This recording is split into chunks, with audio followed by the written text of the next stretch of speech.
Halo semuanya, balik lagi di Bibi, bicara bisnis ala anak muda. Bicara bisnis. Hari ini seperti biasa, gue nggak akan sendirian karena gue bakal ditemenin oleh Bibi.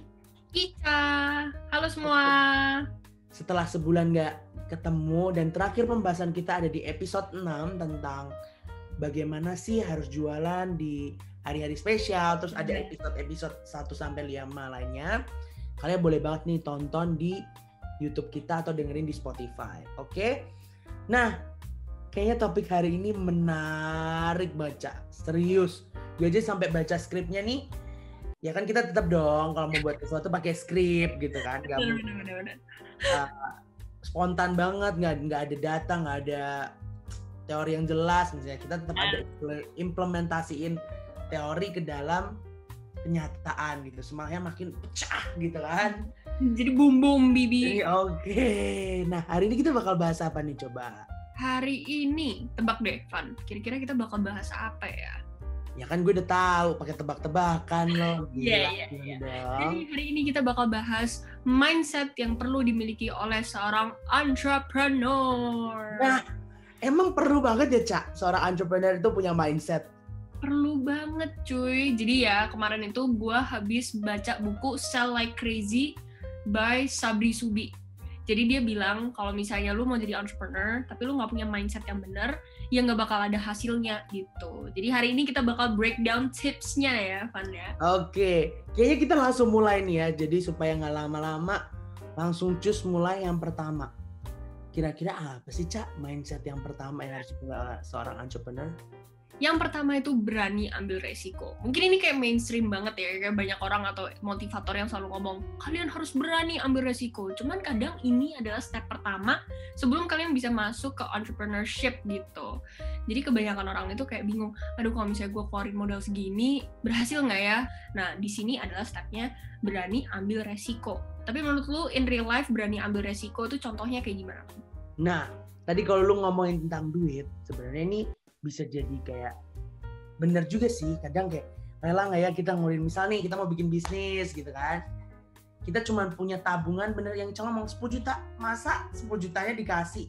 Tapi ada dua opsi nih, berani ngambil bikin bisnisnya itu, atau ya udah tabungan kita 10 juta itu terus lama-lama habis. Atau misalnya nih kita udah tahu nih kayaknya kita didapat tawaran buat, lu mau nggak bikin bisnis bareng gue? Lu yang harus korbanin waktu lu, gue yang modalin, misalnya kayak gitu. Nah tapi di saat yang sama lu harus kuliah. Asik, dilematis banget kan gitu. Disinilah mental kita dan mindset kita nih digembar-gemborkan gitu. Berani nggak kita ambil resikonya? Berani nggak bos kalau kata Jessica? Kalau kata Jessica aja berani nggak bos gitu kan? Bener banget. Kalau kita kuliah terus dapat tawaran kayak gitu, resikonya yang pertama pasti kuliah kita keteteran dong. Tapi balik lagi, lu berani nggak bos gitu. Tapi kan sebenarnya kalau misalnya kerja kayak entrepreneurship sambil kuliah, sebenarnya ada beberapa hal yang memungkinkan untuk kita nggak keteteran selama time management kita benar. Jadi mengambil resiko itu nggak apa-apa guys, tapi selama kalian tahu kadarnya seberapa gitu. Apakah kalian mampu untuk take the next step untuk ngelakuin impian kalian? Karena kalau misalnya kalian nggak pakai perhitungan dan kalkulasi, tiba-tiba oke, gue berani, gue mental bonek ya kan? Kalau misalnya kalian nggak tahu bonek itu apa? Bondo nekat. Bondo nekat guys. Nah oke, gue bonek, gue mau ambil resiko, taruh duit segini buat bisnis gue sekian. Padahal lu ada freelance, lu ada kerja di agency, padahal lu ada ngurusin ini itu, lu nggak mikirin gitu. Ternyata lu harus kesampingkan beberapa itu untuk bisa fokus ke bisnis lu yang udah lu modalin ini. Jadi perlu juga saat lu mengambil resiko, lu perlu juga punya mindset, apakah gua mampu? Secara ditimbangan dalam jam kalian itu apakah gua mampu gitu. Tapi ngomong-ngomong Cak, kalau berkaitan tentang kerja sambil kuliah, menurut gue sekarang itu penting banget hal kayak gitu. Kenapa? Di luar topik kita hari ini ya. Jadi menurut gue gini, ketika nanti kita kerja, kita lulus nih, kalau kita nggak start dari sekarang dengan modalin kayak pengalaman intern, terus pengalaman kita bisnis. Nanti di saat kita lulus, kita justru bingung banget nih. Karena yang kita bawa ini di akhir lulus baru cuman teori. Benar. Jadi ketika kita mau mulai, ya umur kita katain ya sebenarnya nggak tua-tua amat sih, tapi kayak butuh waktu lagi kan kalau kita mulai dari nol lagi. Tapi ketika kita agak mulainya lebih dulu dibanding yang lain, kan kita punya persiapan dan pengalaman yang cukup nih buat nanti kita lulus. Kita kalau misalnya mau ngembangin bisnis kita, atau misalnya mau usaha atau segala macem, oh lebih siap nih gitu loh. Menurut gue kayak gitu. Dan kebanyakan company, kalau misalnya kalian lulus mau kerja di kayak korporat atau startup ya, kebanyakan company itu mementingkan kalian tuh fresh graduate itu bukan benar-benar fresh gitu loh. Kayak benar-benar fresh graduate, tapi kalian pernah misalnya ikut magang ini, atau punya bisnis project kayak ini, kayak gitu dan sebagainya gitu. Supaya apa? Supaya mereka tahu, oh ternyata orang ini udah punya pengalaman aside from belajar doang dari textbook gitu. Oke. Kayaknya udah ngobrolnya terlalu panjang. Back to topic ya sis ya. Yuk Bibi Ivan, yang kedua kira-kira apa tipsnya? Nah, gue ini rada-rada bingung sih. Tapi menurut gue bisa jadi kemampuan untuk mencari peluang baru itu bisa sih jadi mindset seorang entrepreneur. Bener nggak sih? Bener. Gue setuju sih. Karena kalau misalnya kita nggak punya kemampuan untuk mencari celah untuk peluang baru, alhasil kita cuman kayak jualan produk yang sebenarnya udah ada. Akhirnya apa perang harga gitu kan. Jadi inovasi itu penting banget buat ningkatin diferensiasi. Betul banget. Nah, tapi sebenarnya Cak, kalau lu ngomong tentang perang harga itu istilahnya kita nih udah di posisi kita udah punya bisnis gitu. Jatuhnya kayak ya kita jualan barang-barang ujungnya perang harga. Tapi sebenarnya di saat kita mau mulai bisnis itu kita juga harus punya mindset ini gitu. Benar. Jadi kenapa gue bilang kayak gitu? Karena misalnya kita mau terjun ke industri atau misalnya F&B atau misalnya kayak gimana atau misalnya fashion gitu. Lihat dulu peluangnya. Kalau misalnya gue main di industri ini, ada nggak sih naga-naga di atas yang jauh besar daripada kita gitu. Gimana kita lihat peluangnya ke depan? Atau misalnya kita lihat kayaknya industri fashion di 10 tahun ke depan itu kayak gimana? Jangan kita implementasi kayaknya 10 tahun ke depan, misalnya lu mau bikin bisnisnya 5 tahun ke depan lagi gitu. Terus kayaknya pakai yang sekarang-sekarang aja deh. Kayaknya gue bikin kaos atau bikin yang model-model kayak gini. Mana sempat, keburu telat gitu kan. Jadi peluangnya tuh harus bener-bener yang lu riset lah. Kira-kira peluang beberapa tahun ke depan gimana. Prospeknya juga kayak gimana. Apakah pemain di industri itu kayak gimana? Kejam kah? Atau seperti apa gitu. Kalau menurut lu gimana, Cak? Kalau menurut gue, Van, karena ada peluang dan kata baru ya, gue mikirnya kayak lu sebagai entrepreneur lu harus lihat. Kayak orang-orang kan kebanyakan main misalnya di streetwear gitu ya kan. Oke, misalnya fashion ya. Orang banyak main di streetwear. Apakah ada peluang lain selain streetwear yang belum dimasukin orang yang gue bisa masukin dan jadi pionir? Kayak itu tuh sebuah salah satu mindset yang kayak, oke, kalau misalnya nggak ada pasarnya, I'll make the market gitu. Gue bakal bikin pasarnya untuk produk gue gitu. Jadi tuh kayak, kalau nggak salah gue dengar dari salah satu webinar gitu.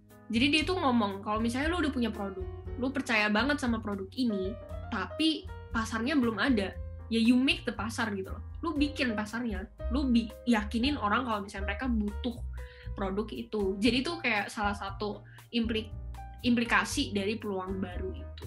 Gitu. Betul banget. Sebenarnya peluang baru ini tergantung perspektif. Ingat perspektif, ya kan? Kalau gue mandang dari sudut ini, Ica bisa mandang dari sudut ini. Tergantung kalian. Tapi ingat selalu lihat peluang gitu. Lu misal nih, sesimpel kayak misalnya lagi kuliah gitu kan. Banyak banget nih tugas-tugas yang butuh transkrip. Bisa aja lu buka jasa transkrip. Bukannya nggak mungkin dong. Itu kan juga bisnis kecil-kecilan, jasa gitu kan. Lu offer jasa atau misalnya nih tutor gitu kan. Sesimpel lu lihat kayak anak-anak ini di kuliahan kesulitan gitu untuk belajar menangkap materi dari dosen misalnya gitu. Bisa aja nih buka peluang kayaknya buka jasa les-lesan atau jasa tutor buat mahasiswa juga hal yang baru gitu kan. Itulah harus pinter-pinternya melihat peluang. Benar. Selanjutnya, Van, gue punya nih. Jadi kan tadi kan kita udah dari pemikiran, ya kan? Mulai dari berani ambil resiko, terus kita harus bisa melihat peluang baru. Nah, yang ketiga menurut gue adalah action oriented. Atau jangan dipikirin doang, lakuin gitu. Jadi kan kalian udah percaya sama satu ide ini. Kalian udah taruh your heart and soul saat memikirkan itu, mulai dari perincian dan sebagainya. Tapi kalau misalnya itu cuma sebuah rencana di atas kertas, coret-coretan lu, dan nggak dijadikan kenyataan, ya nggak ada gitu loh bisnis lu. Lu mungkin menjadi orang yang visioner, kayak, oke, gue punya pandangan ke depannya adalah gini. Bisnis model gue kira-kira segini. Target pasar gue gini. Udah, cuman sebatas di atas kertas doang, tapi tidak dilakukan. Ya sama aja, bisnis lu nggak ada kan. Jadi lu kalau misalnya sebagai entrepreneur, coba taruh mindset lu di action oriented. Oke, saat gue udah memikirkan ini, solusinya udah ada, oke, let's go, let's execute gitu. Mari kita jalankan bisnis ini. Kalau menurut lu gimana? Setuju banget, sumpah. Karena kayak gue juga ngerasain kalau gue nih punya ide bagus gitu kan. Tapi gue diem aja gitu, kayak gue kadang mikir kalau misalnya gue udah punya kayak gini, ini tuh bisa menyelesaikan permasalahan di masyarakat kayak gini gitu. Tapi nih ya, kalau ujung-ujungnya gue diem aja, nggak memulai hal kecil dari untuk start that business gitu, ya udah terkuburlah itu ide menjadi mimpi yang tidak terwujud gitu. Jadi menurut gue penting banget tuh ketika lu pengen melakukan apa, ada ide apa, wujudin. Walaupun lu mulainya dari kecil, bukan berarti lu bikin bisnis nunggu semuanya siap semua terus lu baru mulai, ya kan? Karena kita punya hashtag nih, hashtag semua bisa mulai. Mantap. Nah, dari hashtag semua bisa mulai ini tuh maknanya banyak banget guys. Karena ketika kita bikin ini tuh kayak kita ngerasain hal yang sama juga. Ketika kita mulai dari kecil, kita dulu nggak ada misalnya podcast kayak gini, nggak ada bicara bisnis, terus kita coba aja dikit dulu. Nanti kalau bagus mulai lanjutin. Kalau misalnya dulu kita balik ya Cak, kalau misalnya dulu kita cuma Cak bikin podcast yuk tentang bisnis gitu, kalau itu cuma ngomong nggak akan ada nih podcast gitu. Jadi harus ada actionnya emang gitu. Bener banget. Cuman kadang kalau misalnya action oriented pasti ada satu bisikan iblis gitu di dalam hati. Apa tuh, Van? Apa nih? Gue juga nggak tahu loh bisikannya apa. Bisikannya itu, lu bisa-bisa gagal loh, kayak gitu. Kebanyakan orang yang bikin dirinya tuh stop untuk nggak execute atau action, ya cuma dipikirin doang, adalah satu list yang di kertas itu yang bertuliskan hal-hal yang bisa membuat lu gagal dengan rencana ini gitu. Jadi mindset yang harus kita punyain apa, Van? Nah, karena briefingnya agak kurang, jadi gue tadi agak kurang dong gitu ya friends ya. Nah, jadi sesuai yang udah diomongin Ica, mindset terakhir yang penting banget yang harus dimiliki seorang entrepreneur adalah nggak takut gagal dan harus mau terus belajar gitu. Kenapa kayak gitu? Pasti kan kayak iya sih orang-orang pebisnis sukses, orang-orang sukses selalu bilang jangan takut gagal. Bener loh. Karena ketika pernah nih ngeluarin satu quotes dan terbayang-bayang banget di otak gue gini. Ketika lo gagal itu lo semakin dekat dengan jalan kesuksesan lo gitu. Kalau ibarat gagal itu gue bilang pembelajaran lah. Bukan berarti lo gagal terus lo harus start dari nol. Tapi ketika lu gagal, lu bisa mulai di tempat di mana lu gagal. Terus lu bisa lanjutin jalan lu biar lebih mudah gitu. Nah, dari kegagalan itu kan lu belajar. Makanya kompak banget nih si gagal dan si belajar ini dua sahabat yang kompak banget. Kalau lu gagal dan lu nggak belajar, sahabat ini bisa berantem gitu. Jadi menurut gue kalau ibarat sahabat ya lu gagal harus belajar supaya sahabat ini bisa saling jalan sukses bareng-bareng. Gimana Cak kalau menurut lo? Kalau menurut gue selalu bawa satu quotes ini sih yang gue selalu terngiang-ngiang. Jadi waktu itu kan kita pernah live sempet ya tentang kegagalan gitu. Nah gue selalu mikirnya kayak gini, coba celebrate your failures as much as you celebrate your success gitu. Anggapannya apa? Coba kegagalan yang lu hadapin sekarang atau mungkin yang lu lewatin atau mungkin yang akan lu lewatin itu coba apresiasiin sebesar kalian apresiasiin kesuksesan lu. Supaya apa? Di saat kalian apresiasi failure, kalian bisa menghargai, oh effort gue segini, meskipun gue gagal, gue dapat pembelajaran berharga. Gitu. Jadi dari antara kita bertiga nih, Sally, gua, dan Ivan, yang punya mindset tidak takut gagal adalah Ivan Hermawan, saudara-saudara. Jadi dia tuh selalu mikir gitu, gue kan nanya, Van, lu kenapa nggak cari opportunity lain gitu? Mungkin yang hasilnya mungkin lebih besar atau apa dan sebagainya gitu. Cuman dia bilang, gue selalu melihat sebuah kejadian tuh dari satu sisi yang positif gitu. Alias, even if sesuatu hal atau project itu gagal, dia pasti mikir kayak, oke, at least gue bisa ketemu dia, atau at least gue bisa dapat pembelajaran ini dari dia gitu. Jadi di sini kita saling belajar gitu guys. Kalau kata Steve Jobs nih, ya, ini quote yang diingetin oleh anak intern kita, Sharon, ke kita gitu. Jadi dia selalu ngomong ini, stay hungry and stay foolish. Kenapa? Di saat kita lapar, saat kita punya ambisi untuk memiliki ini, itu, dan sebagainya, itu merupakan bensin untuk kita tetap stay foolish. Apa? Gak mikir pakai logika doang, bisa bermimpi ke depannya gitu. Karena saat lu hitung pakai kalkulasi doang, tanpa ada vision atau imajinasi akan peluang baru, akan hal-hal inovasi baru, ya udah kalian akan stay in that spot terus gitu loh. Gak mungkin ada inovasi kayak misalnya Tokopedia, terus kayak yang peer-to-peer lending dan sebagainya kayak gitu. Jadi kayak kalian harus pastiin untuk stay hungry and stay foolish gitu. Asik banget. Pembicaraan kali ini ada naik turun gitu ya. Jadi sangat menyenangkan. Oke, sebelum lanjut kayaknya direkap dulu, asik nih. Jadi gue bakal bantu rekap kira-kira mindset apa sih yang harus dipunya oleh seorang entrepreneur. Yang pertama, berani ambil resiko. Pasti banyak banget nih kalian yang mikir takut untuk gagal, resikonya A, B, C, D gitu. Tapi kalau kalian nggak berani ambil resiko itu, ya susah sih, nggak akan mulai-mulai. Yang kedua, selalu lihat peluang baru gitu. Ketika kalian udah jadi seorang entrepreneur, kalian juga harus nih melihat peluang-peluang baru. Jangan sampai kalian stuck di satu tempat dan kalian tidak bergerak ke depan. Zaman aja terus berkembang, masa kalian di situ-situ aja gitu kan? Yang ketiga, action oriented, selalu munculin ide-ide baru tapi dilaksanain. Jangan hanya terpendam di dalam otak dan hati yang akhirnya bergejolak nih di dalam gitu kan. Yang keempat, nggak takut gagal dan terus belajar. Kayak kata gue tadi, gagal dan belajar adalah dua sahabat yang tak terpisahkan. Jadi kalau kalian gagal, kalian harus belajar. Gue mau tambahin yang terakhir. Kalau misalnya kalian punya gejolakan di hati, kan kebanyakan orang yang mikir, aduh gue gak punya uang untuk mulai gitu kan. Bukannya harus modal dulu sebelum gue berani dan sebagainya. Tapi sebenarnya guys, modal itu adalah satu aspek yang memang penting untuk bisnis lo. Cuman yang pertama adalah dari diri lo sendiri dan mindset lo, apakah udah terbentuk dan siap untuk menjadi entrepreneur. Kalau misalnya lo punya modal dulu tapi mindset lo belum kebentuk, bisa-bisa lo bikin sebuah keputusan itu gak sesuai atau gak wise gitu.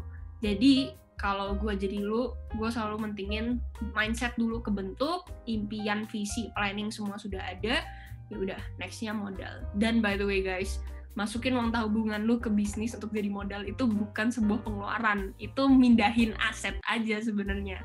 Jadi always ingat, selalu ada potentials di luar sana dan lu pantas untuk mengalami itu semua. Sebelum ditutup gue kepikiran lagi nih, gara-gara lu cerita tentang kayak gitu, ingat guys, modal itu nggak harus berupa uang. Tapi modal itu bisa berupa apa aja. Mulai dari pikiran lo, wawasan lo, itu semuanya bentuk modal dari diri lo untuk bikin bisnis gitu. Jadi jangan pernah takut karena semua bisa mulai. Oke, Ca. Untuk menutup, kayaknya kita mau kasih bocoran dikit nih. Kalau kita dalam waktu dekat akan ada event bareng Kontrakmu nih. Jadi stay tune terus karena kita bakal belajar tentang legalisasi untuk usaha kita. Nanti di situ akan ada satu narasumber dan juga 2 mentor sekaligus. Jadi akan ada 3 orang di dalam event itu. Dan kalian enak banget nih, kalian bisa diskusi, tanya-tanya langsung praktek tanya-tanya langsung sama yang expert. Jadi buat kalian yang kadang bingung, kadang bayar pajak gimana sih buat dalam bisnis, mau legalin bisnis kita gimana, misalnya bisnis kalian udah berkembang gitu, ini waktu yang tepat gitu. Oke, kalau kayak gitu waktunya kita pamit undur diri. See you in the next BB.